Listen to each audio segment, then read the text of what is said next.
I was 19 when this happened, and even now, years later, I still think about it more than I'd like to admit. It was the summer of 2016, right after I finished my first year of community college. I was living in a quiet little town called Pine Hollow, the kind of place where nothing ever really happens, and everyone knows everyone else. At the time, I was staying at my Aunt Carla's house, while she and her boyfriend Rick were away on a week-long trip. They trusted me with the place because I'd stayed there plenty of times before, and nothing bad had ever happened. I was basically just house-sitting, feeding the cat, watering a few plants, and making sure the house didn't burn down. Most days that summer were exactly the same. I didn't have a job yet, and my friends were either working or out of town, so I spent a lot of time inside. I slept late, played video games, watched random shows online, and scrolled through my phone until my eyes hurt. It was boring, but in a comfortable way. The house was small but cozy, tucked back from the road with tall trees surrounding it. At night, it got really dark out there. No streetlights, no nearby neighbors. Just trees, shadows, and silence. That night started out normal. I remember it clearly because of how ordinary it felt.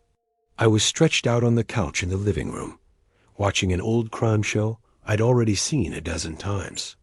The TV was on low, and the only other light came from a lamp in the corner. The rest of the house was dark. It was late, probably close to midnight, though I hadn't checked the clock in a while. I was half watching the show and half scrolling through my phone when I heard a knock at the front door. Not a loud knock, not aggressive. Just 3 slow, solid knocks. It took a second for my brain to catch up. Nobody ever came over that late, especially not to my aunt's place.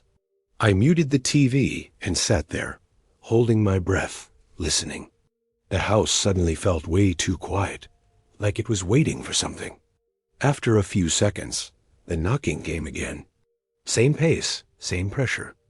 I stood up and walked toward the door, but something stopped me before I reached for the handle. A weird feeling settled in my stomach. I don't know how else to describe it. Just a quiet warning in the back of my mind, telling me to be careful. I leaned forward and looked through the peephole. 2 men were standing on the porch. They were close enough that I could see their faces clearly. Both of them were wearing dark jackets, even though it was warm outside. One was tall and thin, with his hands tucked into his pockets. The other was shorter, broader, and standing just a little too close to the door. Neither of them looked angry or rushed. They were calm, waiting. I froze. For a few seconds, none of us moved. Then one of them leaned forward slightly and spoke through the door. "Hey," he said, his voice calm and steady. "We're looking for Carla Benton." That was my aunt's name. My heart started pounding. I didn't answer. I didn't move. I just stood there, staring through the peephole, hoping they'd get bored and leave. Another few seconds passed, then the other man spoke. "We know someone's home." That made my skin crawl. I stayed quiet anyway. It was way too late for any kind of visit, and I couldn't think of a single reason 2 grown men would show up at midnight asking for my aunt. After about a minute, they looked at each other and exchanged a few words I couldn't hear. Then they stepped off the porch and disappeared into the darkness. I waited by the door for a long time, listening. I didn't hear a car, no engine, no tires on gravel, nothing. That bothered me more than anything. I went back to the couch, but didn't turn the TV back on. I sat there in silence, staring at the dark hallway, my ears straining for any sound. A few minutes later, I heard footsteps outside again. Slow ones, crunching softly on dirt and leaves. They weren't coming back to the front door. The footsteps moved along the side of the house. My chest tightened. I got up and carefully walked to the back of the house, staying close to the walls. I peeked through the kitchen window just in time to see the back gate swing open. The 2 men stepped into the yard like they belonged there. I ducked down immediately, my heart hammering so hard I was sure they could hear it. From where I was crouched, I could hear them whispering near the back door. Then I heard metal scraping against metal. The sound was slow and deliberate, like they were taking their time. That's when panic really set in. I grabbed my phone and ran as quietly as I could to the garage.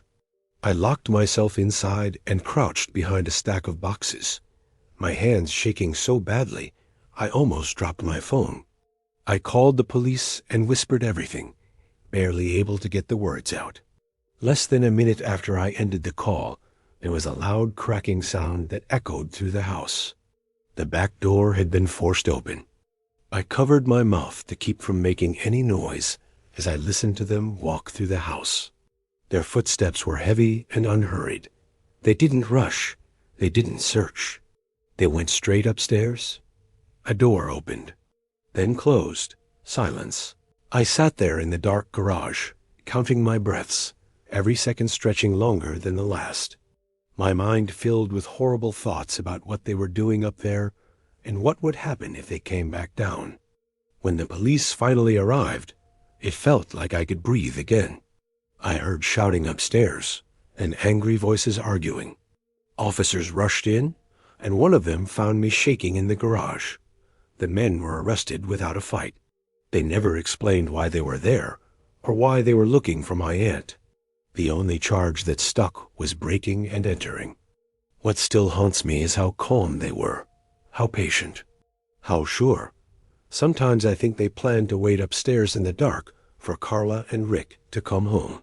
And every time I think about what might have happened if I'd opened that door, I feel that same cold fear crawl up my spine all over again. I used to live just outside a small, forgettable town called Red Willow, tucked away in the plains of eastern Montana. Not the kind of place people dream about, but I liked it. Land was cheap, neighbors were far away, and no one bothered you unless you wanted to be bothered.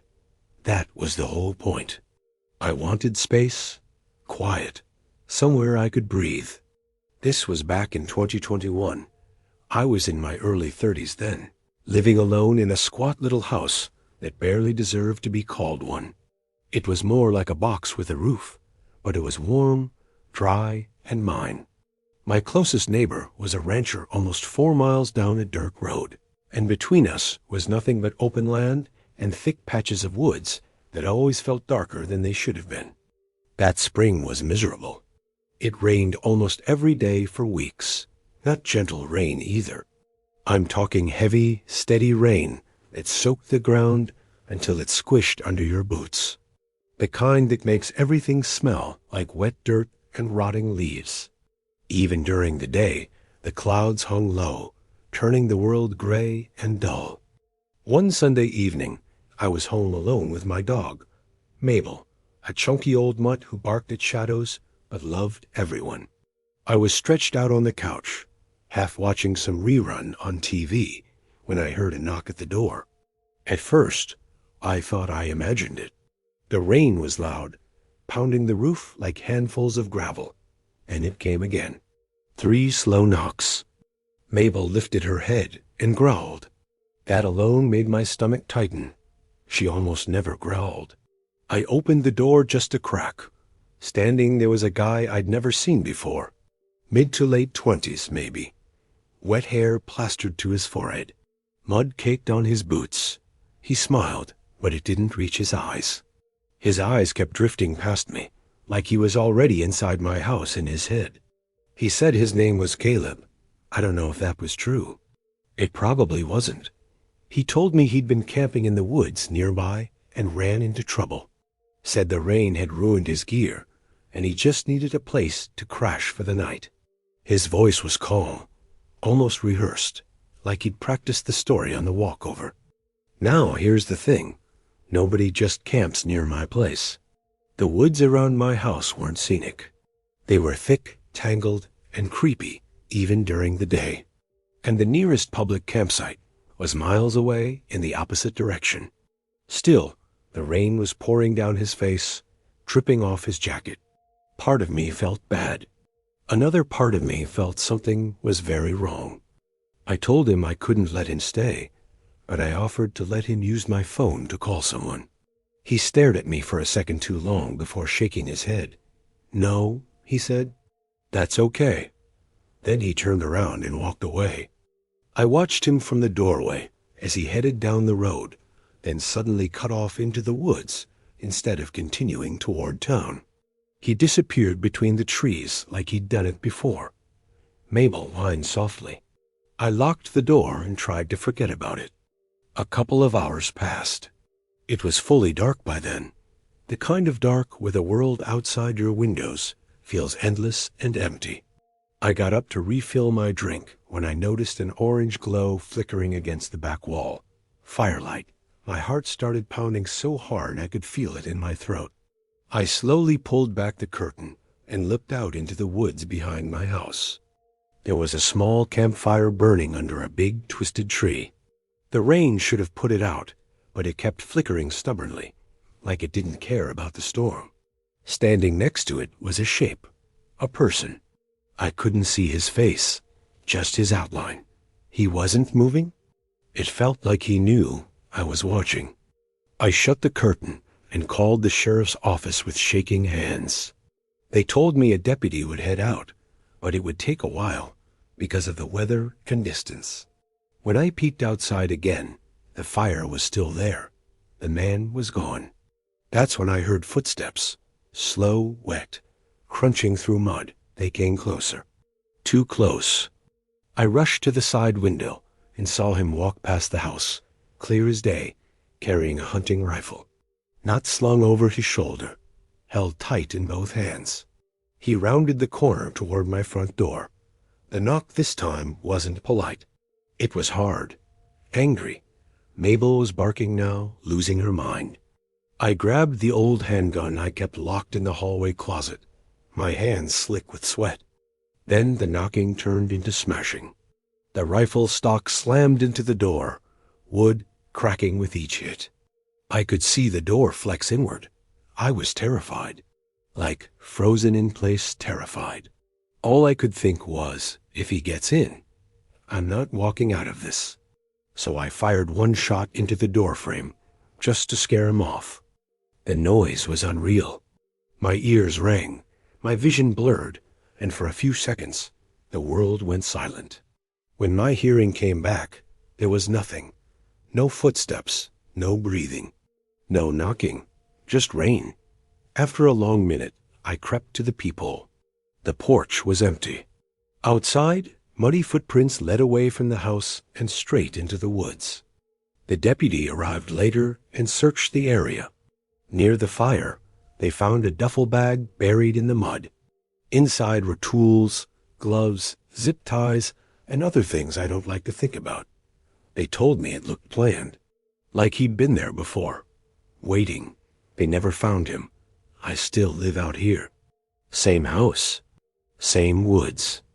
And sometimes, when it rains at night, Mabel growls at the back door, like someone standing just on the other side, listening. Back in 2014, when I was 16, I lived in a quiet little town called Hollow Creek, in a narrow one-story house that always seemed older than it actually was. The place had creaky floors, thin walls, and doors that never shut quite right unless you really forced them. I didn't live there with my parents. Instead, I lived with my aunt Marlene, who had taken me in a few years earlier. She worked nights as a caregiver at a long-term care facility, which meant that most nights it was just me and the house. Her shifts started late. She usually left around 7:45 p.m. and didn't come back until close to 4 o'clock in the morning. I'd wave goodbye from the front door, listen to her car pull away, and then the house would sink into that deep, empty quiet. If you've ever been alone in a house like that, you know what I mean. The kind of quiet where every little noise feels louder than it should. This happened on a weekday, just a few months before I was supposed to graduate. That night started like any other. Around 7:30, Marlene grabbed her jacket, reminded me not to stay up too late, and headed out the door. I locked it behind her, double-checked the windows like I always did, and tried to relax. I spent the next few hours playing video games in the living room. A TV glow lit up the walls, and for a while, everything felt normal. Safe, even. But eventually, I knew I needed to get some sleep. I shut everything down around 11:30 and headed to my bedroom at the end of the hall. I crawled into bed, grabbed my phone, and scrolled longer than I should have. Sometime after midnight, I finally drifted off. What woke me up wasn't a loud bang or a crash. It was a sound that felt wrong in a quiet, subtle way. A soft but very clear click, like a door being closed gently. My eyes snapped open. For a second, I just lay there, listening. I glanced at the clock on my nightstand. 3:32 a.m. Still half asleep, I told myself it had to be Marlene coming home early. That happened once in a while. I rolled onto my side and tried to ignore it. That's when I heard footsteps. Slow footsteps. They weren't rushed. They weren't heavy. Just calm, steady steps moving across the floor downstairs. At first, I didn't think much of it.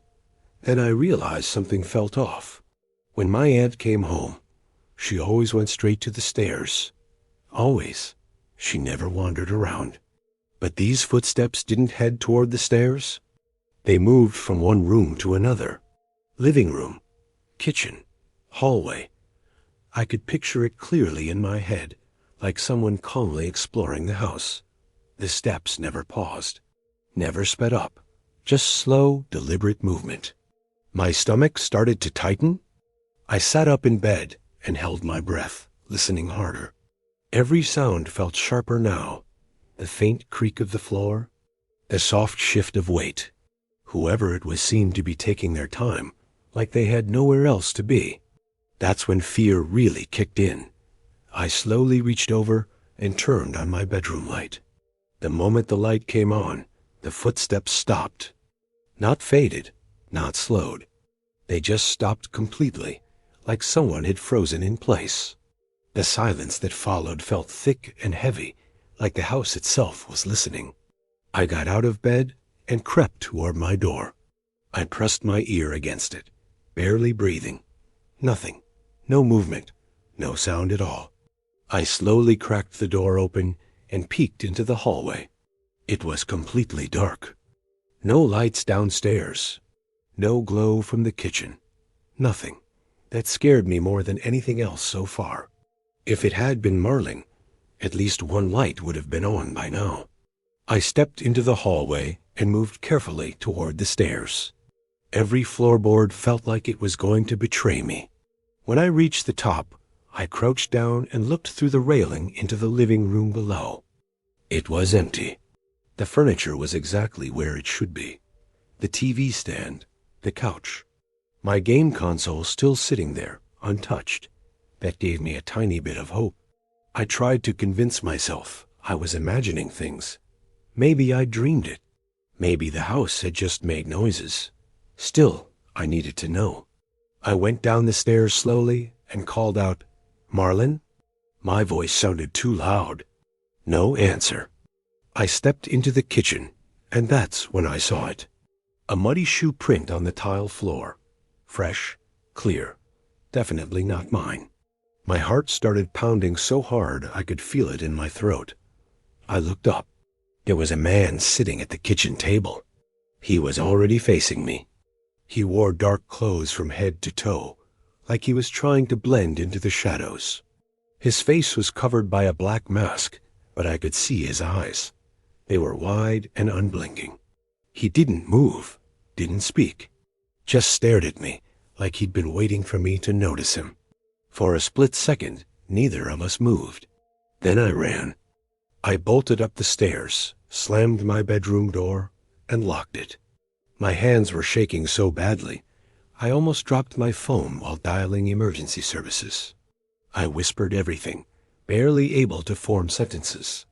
While I was still on the call, I heard him stand up. Slow footsteps crossed the kitchen floor. Then the living room. Then they stopped at the bottom of the stairs. I stayed silent, frozen in place, listening. After what felt like forever, I heard the front door open, then close. The footsteps were gone. Seconds later, headlights washed over my bedroom wall. Marlene had just pulled into the driveway. The police came. They searched the house. They found nothing useful. No fingerprints. No sign of forced entry. Just the shoe print, slowly fading as the floor dried. They told us it was likely someone waiting for Marlene. I still think about that. About how close it all was. About how quiet he'd been. About how long he'd been sitting there in the dark. And I still can't shake the feeling that if I hadn't gone downstairs when I did, things would have ended very differently. Back in 2019, I was living by myself out in the middle of nowhere, in a place called Red Hollow Ridge. If you've never heard of it, that's because there's nothing there. No stores. No streetlights. Just long stretches of road, thick woods, and a few houses scattered so far apart you could scream for help and no one would hear you. My name's Caleb, and at the time I was 43. I wasn't fully retired, but I wasn't working much either. I'd pick up short construction jobs when I felt like it, usually in the warmer months. The rest of the year, I stayed home. I liked the quiet. I liked knowing who belonged out there and who didn't. The closest people to me were my cousin Marty and his wife, who lived about half a mile down the road. We'd wave if we passed each other, maybe share a beer once in a while, but mostly I kept to myself. That was the whole point of moving out there. Late one afternoon, right as fall was turning cold, I was outside cleaning up the yard. Winter hits hard out there, so I was dragging tools, gas cans, and my old lawn equipment into the shed before the ground froze solid. I remember the sky being gray and heavy, like it was pressing down on everything. That's when I saw him. There was a man walking along the road that ran past my driveway. At first, I didn't think much of it. People walk sometimes, but then I noticed something was off. He wasn't wearing a jacket, even though it was cold enough to see your breath. He didn't have a backpack, no phone in his hand, no car anywhere by. Just walking, slow, steady. Now, here's the thing about that road. It doesn't lead anywhere useful. No bus stops, no shortcuts. The nearest town is miles away. You don't walk that road unless you live there, and I knew everyone who lived there. I watched him for a long time. He never looked at my house, never waved, never changed pace. He just kept walking until the trees swallowed him up. I told myself it was nothing. Maybe someone visiting. Maybe someone lost. Still, I walked down to the end of my driveway and looked both ways. No cars. No sound of an engine. Nothing. That should have bothered me more than it did. I finished up as the sun went down and headed inside. I locked the door like always, cooked myself something simple, and sat at the kitchen table listening to the quiet. No TV, no radio, just the ticking clock and the wind brushing against the house. That's when I heard it. A deep, hollow thud from outside. It wasn't loud, but it was heavy, like wood hitting wood. I froze, fork halfway to my mouth. A second later, I heard another noise, a long creak. I stood up slowly and looked out the window. The shed door was wide open. I just stood there staring at it. That door sticks. You have to pull it hard to open it. Wind had never opened it before. Not once. I grabbed my rifle from the corner by the door. I didn't think I'd need it, but I felt better holding it. I slipped on my boots and stepped back outside. The yard felt different. Too quiet. Even the insects had gone silent. I walked slowly toward the shed, listening for anything. Footsteps. Breathing. Anything at all. But there was nothing. Just the soft crunch of grass under my boots. I shined my flashlight inside the shed. Tools hanging where I left them. Gas cans lined up. Nothing knocked over. No animals hiding in the corners. I closed the door and latched it tight. That's when the feeling hit me. That sick, crawling sensation between your shoulders, like someone's watching you. I turned in a slow circle, scanning the field. Nothing moved. No shapes. No shadows. Still, I hurried back to the house and locked the door behind me. I took 2 steps into the hallway and stopped dead. There was a footprint on the floor. Dirty, wet, fresh. Then another, and another. They led straight toward the guest bedroom. My heart started pounding so hard I could hear it in my ears. I lifted the rifle and crept forward. The hallway felt longer than it ever had before. The air smelled wrong, like dirt and sweat. I pressed my ear to the bedroom door. Someone was breathing on the other side, slow, deep, like they were enjoying the wait. Before I could move, the door handle twisted hard, yanked from the inside. The door flew open. A man stood there, gripping a rusted metal shovel. His eyes were wide, unfocused, and his face was twisted with anger that didn't look human. When he saw the rifle, he froze. For a moment, neither of us moved. I yelled at him to get back. My voice cracked, but I didn't lower the gun. He didn't smile, didn't speak. He just stared at me, chest rising and falling fast, like he was deciding something. Then he hurled the shovel at my feet and ran. I chased him into the room just in time to see him climbing out the window, glass crunching under his boots. He hit the ground and disappeared into the darkness, moving fast, like he knew exactly where he was going. I never saw him again. The police came later. They found nothing. No fingerprints, no trail, no explanation. I still live there. And sometimes, late at night, when the wind hits the house just right, I swear I can hear footsteps on the road again. Back in 2017, I had to travel out of town for something I couldn't get out of. I wasn't someone who traveled much. Honestly, I hated it. Most of the time, if I went anywhere, I stayed with my older cousin Mark, or sometimes with a coworker I was close to. Hotels made me uncomfortable, and long drives drained me. But this time, neither Mark nor anyone else lived anywhere near where I needed to be. The town was called Ridgewood Hollow, and it sat way off the highway, surrounded by thick woods and narrow back roads. It took me nearly 14 hours to get there. By the time I arrived, it was close to midnight. I remember scrolling through places to stay weeks earlier. The hotels in Ridgewood Hollow looked rough. Flickering lights in the photos, stained carpets, reviews that mentioned broken locks and thin walls. I almost canceled the whole trip. Then I saw a small house listed on a rental site, not a hotel, not an apartment, just a house sitting by itself. The photos showed warm yellow lights, a porch swing, and clean rooms. It felt safer somehow. Cozy, even. The listing said the owner, Elliot, lived nearby and was very respectful of guests' privacy. That line didn't stand out to me then. I wish it had. I booked 2 nights, even though I only needed 1. I figured having extra time would help, since I'd be busy late the next day. Nothing about the listing gave me a bad feeling. If anything, it felt like a relief. That feeling didn't last. When I finally reached Ridgewood Hollow, the town felt wrong. Not quiet in a peaceful way. Quiet in a hollow, empty way. Every store was closed. No lights. No open gas stations. No people. Even the streetlights were spaced far apart, leaving long stretches of road swallowed by darkness. The road leading to the house curved through dense woods. Tall trees leaned inward, their branches almost touching above my car, like they were closing me in.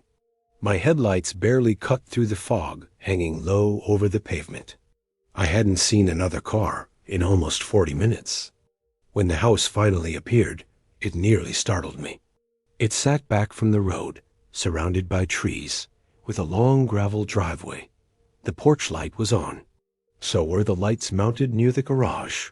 And upstairs, one single window glowed softly. That upstairs light bothered me more than I expected. I told myself it was nothing. Maybe Elliot forgot to turn it off. Maybe someone cleaned earlier and left it on. Still, I sat in my car for a moment, engine running, staring at that window. It felt like the house was watching me arrive. I grabbed my bags, punched in the door code from my email, and stepped inside. The lock clicked behind me a little louder than I expected, and I double-checked it right away. The house smelled old. Not dirty, just old. Like wood, dust, and something faintly sour I couldn't place. I left my bags downstairs and went up to turn off the upstairs light. The room was bare. Just a bed, a dresser, and thin curtains that barely covered the window. No decorations. No personal items. The air felt colder in there, like the heat didn't quite reach it. When I flipped the switch, the light snapped off instantly, plunging the room into darkness. I didn't linger. I went into the main bedroom, locked the door, and finally tried to relax. I texted my cousin Mark to let him know I arrived safely. He joked about haunted houses. I laughed it off. About an hour later, I turned off the lamp and lay there, staring at the ceiling. The house made noises. Soft pops, long creaks. Wind pushing against the siding. Normal house sounds, I told myself. Then came the thud. It was deep and heavy, like something solid hitting the wall from the inside. Not a knock, not something falling. It sounded intentional. I sat straight up, heart pounding. The sound echoed through the floor beneath my feet. I waited, barely breathing. Nothing else happened. After a minute, I told myself it was probably the house settling. Old buildings did that. I unlocked the door and cracked it open just enough to look into the hallway. Dark. Still. Empty. I closed the door again, but I didn't get back into bed. I stood there, listening. That's when I heard the floorboards creak. Slowly, one step at a time. Not random pops, not settling wood. These were measured sounds, heavy enough to belong to an adult. They came from the spare bedroom, then moved into the hallway. My stomach dropped. I pressed my ear against the door. The steps kept coming, closer and closer, until they stopped right outside my room. The door handle moved. I grabbed it with both hands and held it in place. Someone on the other side pulled, testing it. When it didn't open, they stopped. For half a second, there was silence. Then the handle was yanked down hard, and something slammed into the door. The impact shook the frame. The door flew open halfway before I shoved my body against it with everything I had. I saw his face through the crack. Only part of it. One eye, one cheek. His skin looked pale and stretched tight, and his eye was wide, angry, and wild. His mouth twisted as he shoved against the door, breathing hard. I could smell him. Sweat, dirt, something rotten. He muttered things under his breath. Low, mean, words I couldn't fully understand. I screamed and pushed harder. Somehow, the door slammed shut. I locked it just as his shoulder hit it again. He pounded on the door, shouting now, cursing, spitting threats. Then, just as suddenly, he stopped. I heard his footsteps retreat, fast and heavy, down the stairs. The front door slammed. I collapsed onto the floor, shaking so badly my teeth hurt. I called the police with trembling hands. My voice cracked as I tried to explain. They arrived quicker than I expected. 2 officers, flashlights sweeping the yard. They searched the house and the woods, but didn't find him. They told me Elliot, the owner, would handle it from there. I didn't sleep at all that night. I left as soon as the sun came up. I never went back. I never followed up on the case. I didn't want to know.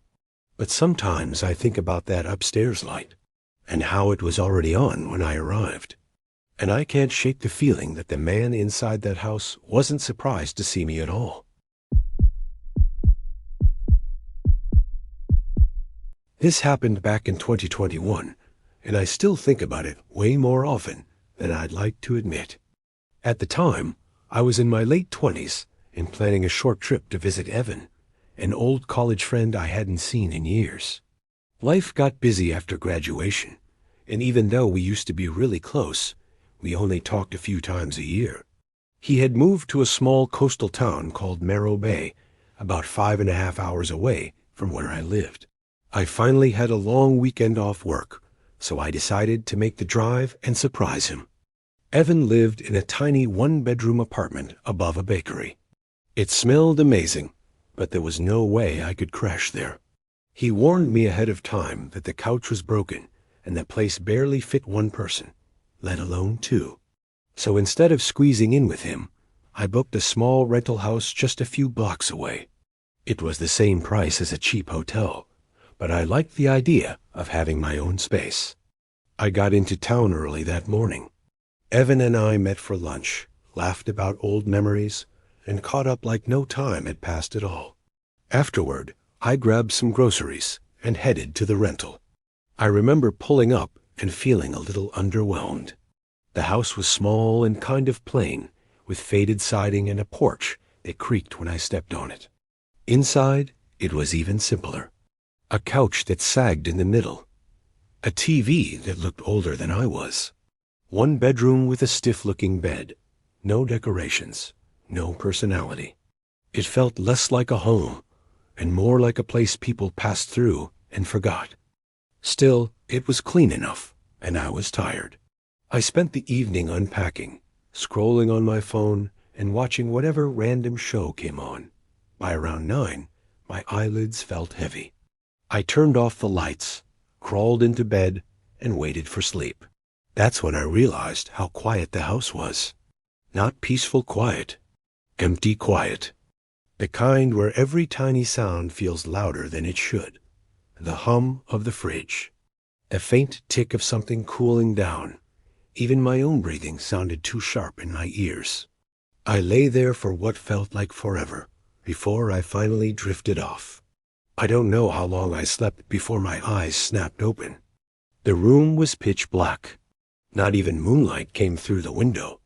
For a second, I didn't know where I was. Then it all rushed back to me, and that's when I heard it. Footsteps, slow, careful, moving down the hallway outside the bedroom. My heart slammed so hard, I thought it might give me away. I didn't move. I didn't even breathe. I just listened. The steps were soft, like someone trying not to be heard. Then I heard a quiet click, a door closing. The sound echoed in the silence, and then everything went still. I lay there frozen, staring into the darkness, waiting for something else to happen. A cough, a voice, another step, anything, but there was nothing. After what felt like an hour, but was probably only a minute, I forced myself to sit up. My hands were shaking as I slid out of bed. I cracked the bedroom door open and peered into the hallway. At the far end, I could see the front door. It looked closed, but something about it felt off.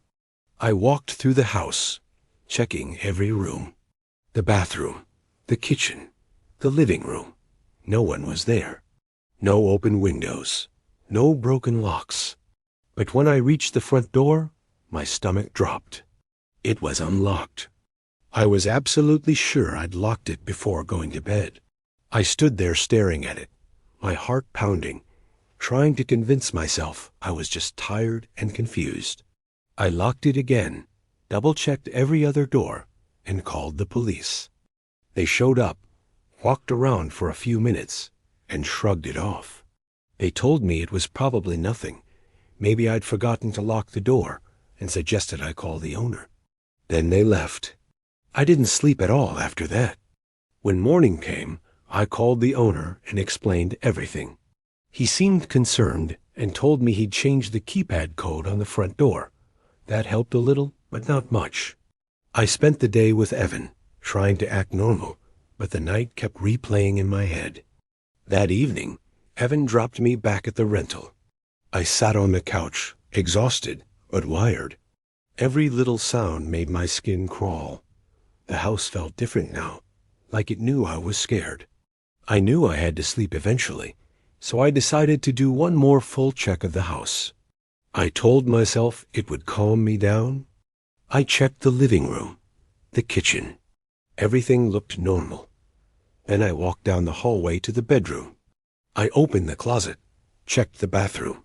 That's when I heard it. Fast footsteps, running straight toward me.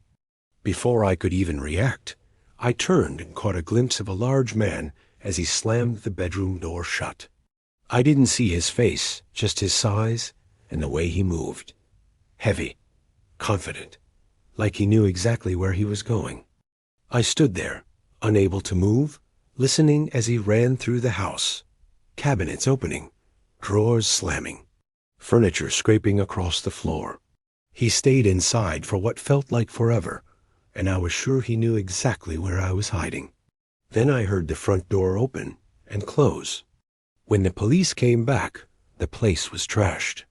Everything was everywhere, but nothing was missing. It looked like he'd been searching for something specific. I left that night and never went back. What still scares me isn't what happened. It's what almost happened. Where he was hiding the first night. How long he watched me. And what would have happened if I'd fallen asleep on that couch. Sometimes, when it's quiet, I still listen for footsteps. Back in 2016, I was 24 years old, and I was staying in this weird little house on the edge of Briar Hollow, a rundown part of town nobody really talked about unless they had to. I wasn't the owner. The place belonged to my older cousin Mark, who let me crash there cheap while I tried to get my life together. He traveled a lot for work, so most of the time it was just me in that house. Too quiet. Way too quiet. The house itself was tiny. One bedroom, narrow stairs, and walls so thin you could hear pipes knock from the neighbors 3 houses away. The place always smelled faintly damp, like old wood that never fully dried. I tried not to think about it too much. One Friday night, after a long shift at a grocery warehouse, I got home soaked from the rain and exhausted. It was pouring hard outside, the kind of rain that blurs the streetlights and makes the whole world feel smaller. I made some instant noodles, flopped down on the couch, and hopped online to play games with a few friends from work and my old buddy Evan, who lived 2 states away. It felt like the perfect night to stay up late. No plans the next day, no responsibilities. Just rain, noise in my headset, and the glow of my TV. We played for a couple of hours. Somewhere around midnight, right when things were getting competitive, I heard a noise that made me freeze mid-game. Thump. Not loud, not sharp, just a heavy, dull sound, like something big shifting its weight. It came from upstairs. I muted my mic and listened.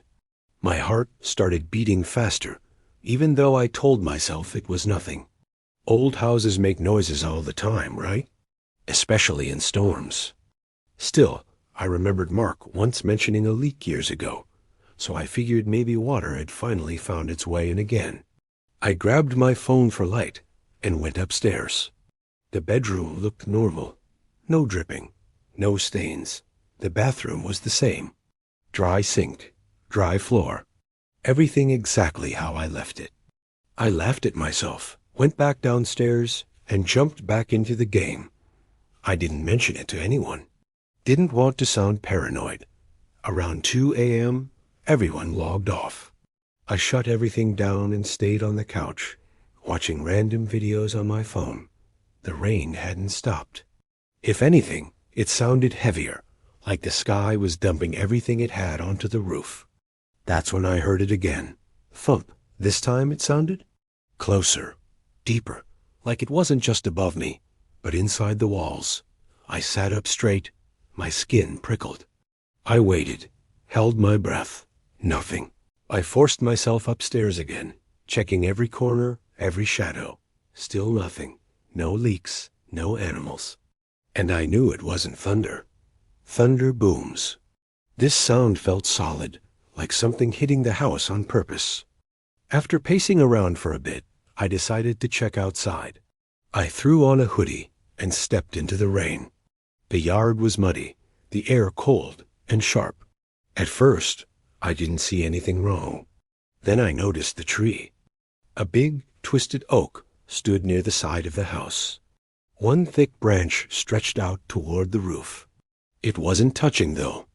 It was still a few feet away, barely moving even in the wind. That's when I saw the window. Small, dirty, half hidden behind leaves and bark. It sat higher than the bedroom window. Too high, my stomach dropped. An attic. I had lived there for months and had no idea the house even had one. I went back inside, suddenly very aware of how alone I was. I searched the house from top to bottom until I found it. A small square hatch, hidden in the back of the bedroom closet, almost perfectly blended into the ceiling. I dragged a storage bin underneath it and pushed the hatch open. A rotten smell poured out, thick, sour, like damp clothes and old trash. Then I heard movement above me. Not a thump this time. A scrape, slow, careful. The attic space was tiny, barely tall enough to crawl in. I raised my phone light and looked inside. It was like staring down a long, narrow tunnel. At the far end, near the little window, something moved. A shape. A person. They were crouched low, knees bent, hands flat on the floorboards. Their eyes caught the light first, wide, reflective, locked onto mine. I screamed. I don't even remember climbing down. I just know I stumbled, fell, and ran out of the house barefoot, phone shaking in my hand as I called the police. They found him still up there. A man, dirty, thin, smelling like rot and rain. He'd been climbing the tree at night, slipping in through the attic window, and living above my head for over a week. Listening, watching. I moved out the next day. To this day, I check every attic. And sometimes, when it rains hard enough, I still hear that thump in my dreams. Back in 2018, my cousin Evan and I were sharing a small, narrow house on the edge of a quiet town called Ridgewood Hollow. It wasn't the kind of place people visited on purpose. One main road, lots of trees, and houses packed just close enough that you could hear your neighbor's cough if the windows were open. Evan and I weren't especially close growing up, but money has a way of forcing people together. I was 26 at the time and working 2 jobs. Evan was a few years younger and worked nights at a warehouse. Because of that, we barely saw each other. Most days, I left the house before sunrise and didn't get back until close to 10 at night. Evan usually left right after I got home. That meant the house was empty a lot. Quiet, too quiet. My routine never changed. I'd come home exhausted, toss my bag by the door, take a shower, and crawl into bed. Some nights I didn't even remember falling asleep. That's why, at first, I didn't think much of the noises. The first night it happened, I was in the shower, shampoo in my hair, water pounding in my ears. Over the sound, I heard something soft, like a foot dragging across carpet. It came from right outside the bathroom door. I froze.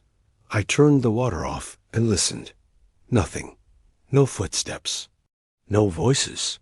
Just the house settling. I laughed at myself, dried off, and went to bed. Old houses make noise. Everyone knows that. But the sounds didn't stop. Over the next few nights, I started hearing things after I lay down. A slow creak in the hallway. A soft thump from downstairs. Sometimes it sounded like someone shifting their weight, like when a person tries to stand very still, but can't help moving just a little. One night, around 2 in the morning, I got up and checked the house. I opened the front door. Locked. Checked the windows. Locked. Evan's room was empty, his bed untouched. Everything looked normal, but the air felt wrong. Heavy, like the house was holding its breath. The next evening was worse. I came home completely wiped out. My legs were aching, my head pounding. All I wanted was sleep. I went upstairs, turned on the bathroom light, and reached for the shower knob. That's when I heard it again. This time, it wasn't subtle. Something moved right outside the door. I heard fabric brush against the wall. Then slow footsteps crossed my bedroom, one after the other, like whoever it was didn't care if they were heard.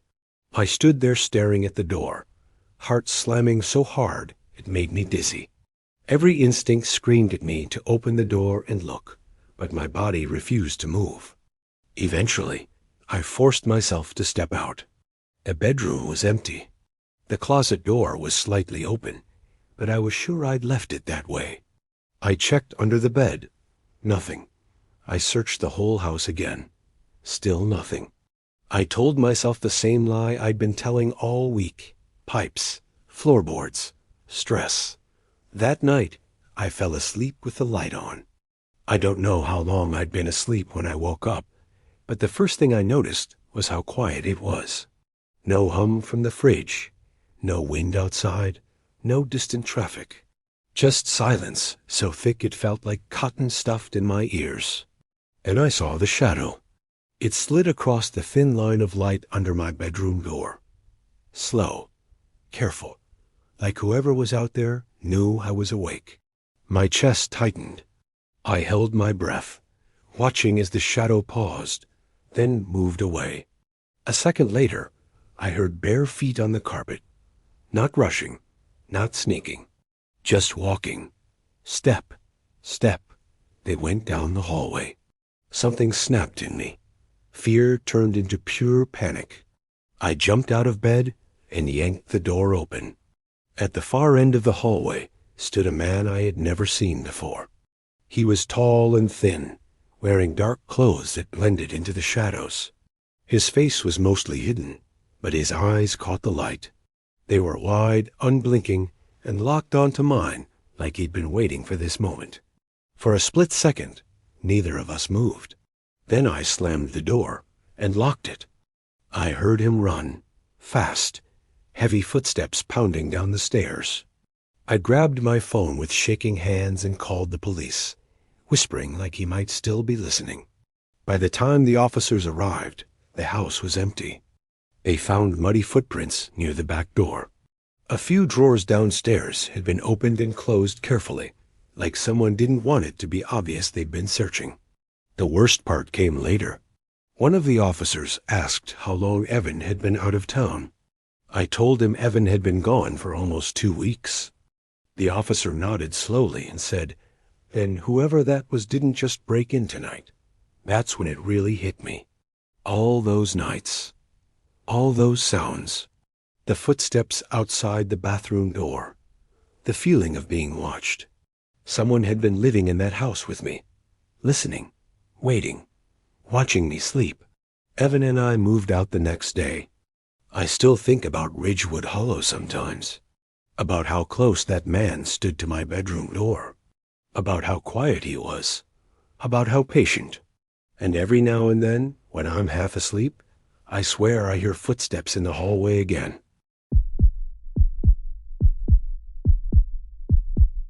I want to tell you a story that still makes my stomach feel tight when I think about it.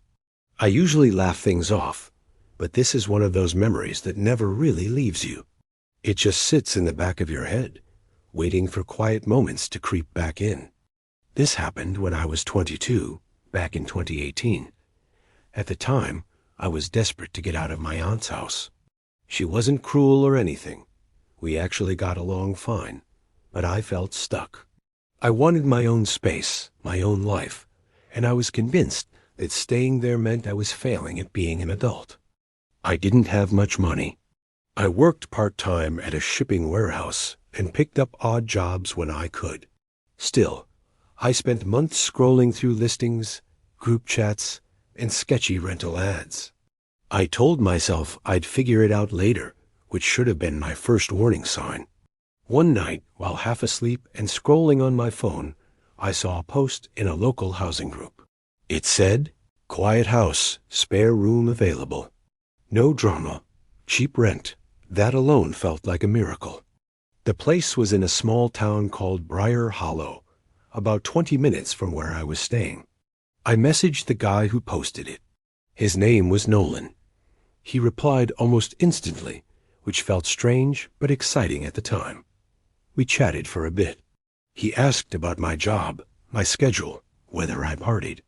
Then he sent me a long document full of house rules. Stuff like no loud music after midnight, clean up after yourself, don't go into rooms that aren't yours. Nothing jumped out as alarming. Honestly, I barely read it. I just wanted out. He invited me over that same afternoon to see the place. When I pulled up, I remember thinking I must have gotten the wrong address. The house looked perfect. Like one of those places you see in furniture catalogs. Soft yellow lights glowing through the windows. Neat little bushes trimmed evenly along the walkway. Everything looked warm and inviting. Inside was even nicer. Clean floors, nice couches, framed photos on the walls. The air smelled like fresh laundry. It didn't feel like a rental. It felt staged. Nolan greeted me at the door. He was maybe in his early 30s, tall and skinny, with messy hair and tired eyes. His clothes didn't match the house at all. Stained hoodie, worn-out sneakers. He smiled a little too long when we shook hands. Something about the way he talked made me uneasy. Not rude, just off. Like he'd pause too long between words, or repeat himself in strange ways. Still, I ignored it. I wanted this to work. The room he showed me was small but clean. Bare walls, a single window facing the backyard. I said yes almost immediately. A week later, I loaded my things into my old sedan and drove to Briar Hollow. When Nolan opened the door, my heart dropped. The house was empty. No couches, no photos, no decorations, just blank walls and echoes. The only thing left was a torn recliner sitting in the corner of the living room. I asked him what happened. He laughed and said, "Oh yeah, I move stuff around sometimes." That was it. No explanation. Then he grabbed one of my boxes and started carrying it inside like nothing was wrong. I should have left then. I didn't. The first few weeks were quiet. Too quiet. Nolan was barely around. He'd leave early and come back late, or sometimes not at all. When he did come home, I'd hear him pacing downstairs. Slow footsteps, long pauses, doors opening and closing softly, like he was trying not to be heard. Sometimes I'd hear noises that didn't make sense.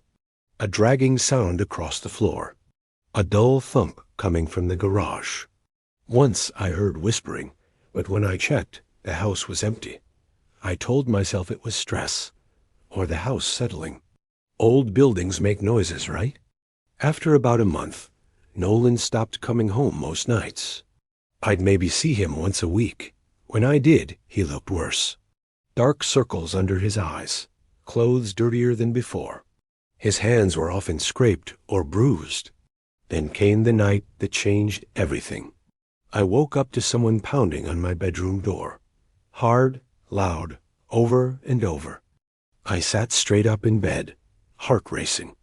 Before I could speak, I heard Nolan yelling my name. His voice sounded wrong, panicked, angry. I opened the door just enough to see his face. He was drenched in sweat. His eyes were wide, almost wild. His hands were shaking. "Do not come out," he said. "Whatever you hear, stay in your room." Before I could ask what was happening, he shoved the door closed and held it shut for a second. Then he locked it from the outside. I stood there in the dark, barely breathing. A moment later, I heard heavy dragging sounds downstairs. Something scraping across the floor. The sound made my skin crawl. It wasn't furniture. It sounded uneven. Then I smelled something awful, like wet dirt mixed with something rotten. I unlocked the door quietly and stepped into the hallway. My heart felt like it was trying to escape my chest. Downstairs, the kitchen lights were on. There was a long dark smear across the floor leading to the garage. Mud, maybe worse. I tried the garage door. Locked. That was it. I didn't grab anything.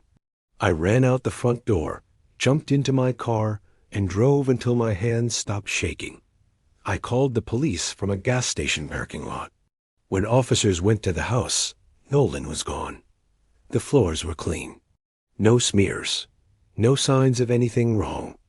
Later, I found out Nolan didn't own the house. He wasn't even supposed to be living there. The lease was fake. The rules document was fake. His name probably was too. No one ever found him. I don't know what he was doing in that house. I don't know what he was dragging across that floor. But I do know this. He wanted someone there with him. Someone inside that house. And I think if I hadn't left that night, I wouldn't be telling this story at all. I'll tell you this the way I usually tell it, like we're sitting somewhere quiet late at night, and the lights are turned down low. This happened back in 2017, when I was 26 and way too eager to prove I could start over somewhere new. My name isn't important, but for the sake of the story, let's say I'm Evan. That year, I packed up my life and moved from Ohio down to a small coastal town in South Carolina called Merrow's Point. I didn't move for love or adventure. I moved because my older cousin Derek helped me land a job through one of his friends. The pay wasn't great, but it was steady, and I needed that more than anything at the time. I never visited Merrow's Point before moving there. I couldn't afford the trip, and honestly, I didn't think much about it. I figured a town was a town. Streets, houses, grocery stores. How different could it be? The house I rented belonged to a man named Caleb Rowe, who introduced himself as a family friend of Derek's. He sounded friendly on the phone, warm, almost too eager to help. When I told him I wouldn't arrive until a week after my stuff, he offered to let the movers in himself. Said he'd keep an eye on things. I didn't see a reason not to trust him. The movers came in mid-September. Derek helped me load the truck, slapped the side of it like that, somehow did something, and wished me luck. A week later, I drove down alone. I arrived on a Monday night, tired and stiff from the drive. Merrow's Point was quieter than I expected. Too quiet. No traffic. No people walking around. Just rows of houses, and the sound of insects screaming in the dark. The house was already unlocked when I got there. Inside, it was chaos. Boxes stacked everywhere. Furniture leaned against walls at odd angles. It smelled like dust and old wood, with a faint dampness underneath, like the house had been closed up too long.